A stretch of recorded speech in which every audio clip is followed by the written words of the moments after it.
एक बार एक भिखारी अपने जीवन से परेशान हो चुका था, क्योंकि उसे अपने जीवन को चलाने के लिए भीख मांगनी पड़ती थी।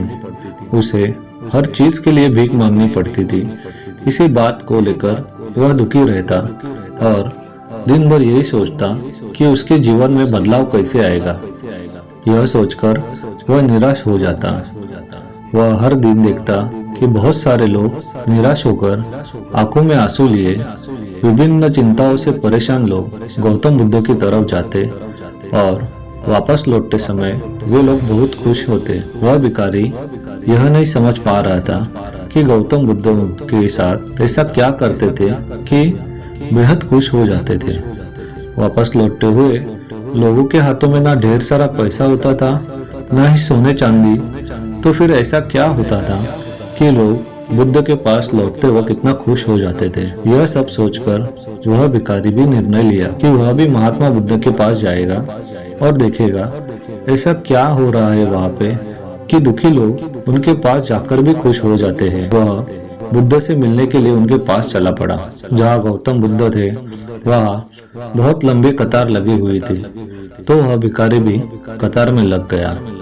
कतार में लगकर वह अपनी बारी का इंतजार करने लगा।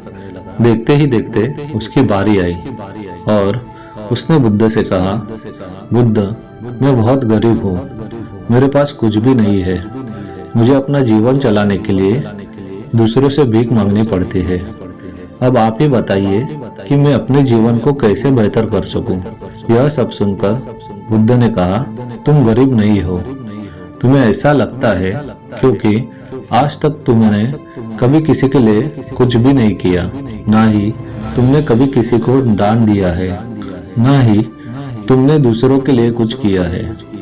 यह सब सुनकर भिखारी के मन में एक आशंका जाग उठी। अपने आशंका को दूर करने के लिए भिखारी ने पूछा, मैं तो एक भिखारी हूँ, मैं लोगों को दान कैसे कर सकता हूँ और कैसे लोगों की सहायता कर सकता हूँ। मुझे तो अपना जीवन चलाने के लिए दूसरों से मांगना पड़ता है।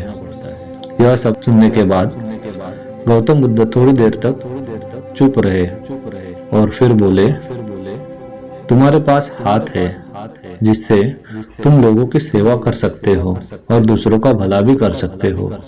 इसके अलावा तुम्हारे पास मुंह है जिससे तुम लोगों की अच्छी अच्छी बातें कर सकते हो और दूसरों का हौसला बढ़ा सकते हो। यह सब करके भी तुम दूसरों की सहायता कर सकते हो। जरूरी नहीं कि दान सिर्फ पैसे से किया जाए। हम चाहे तो शिक्षा का भी दान कर सकते हैं, चाहे तो अन्न का भी दान कर सकते हैं। ऊपर वाले ने अगर किसी को पूर्णतः अच्छा शरीर दिया है तो वो गरीब नहीं है, बस दिमाग से गरीब है। उसे इस विचार को हटकर दूसरों की सेवा में लगाना चाहिए। बुद्ध की यह बात सुनने के बाद वह भिखारी बहुत ही ज्यादा खुश हो गया और उसका मन अब संतुष्ट था। दोस्तों, इस कहानी से हमें क्या सीख मिलती है? हम सब इस बात की चिंता में समय बर्बाद करते हैं कि हम गरीब हैं, लेकिन यह सत्य नहीं है। सत्य तो यह है कि जब तक हमारा शरीर पूरी तरह से बेहतर है तो हम उसका उपयोग करें, आगे बढ़े और खुद के जीवन को बेहतर बना सकते हैं। अगर कोई व्यक्ति सिर्फ अपना गरीबी पर ध्यान दे और उसे बदलने की कोशिश ना करे तो वह मूर्ख है। इसके अलावा हमें इस कहानी से यह भी सीख मिलती है कि दान सिर्फ धन का नहीं होता, शिक्षा, भोजन, अच्छे विचार आदि का भी जाना जरूरी है। अगर आपके पास धन नहीं है तो आप शिक्षा का दान कर सकते हैं या फिर आप दूसरों के लिए अच्छे विचारों का दान कर सकते हैं। इससे समाज बेहतर हो सकता है। धन्यवाद।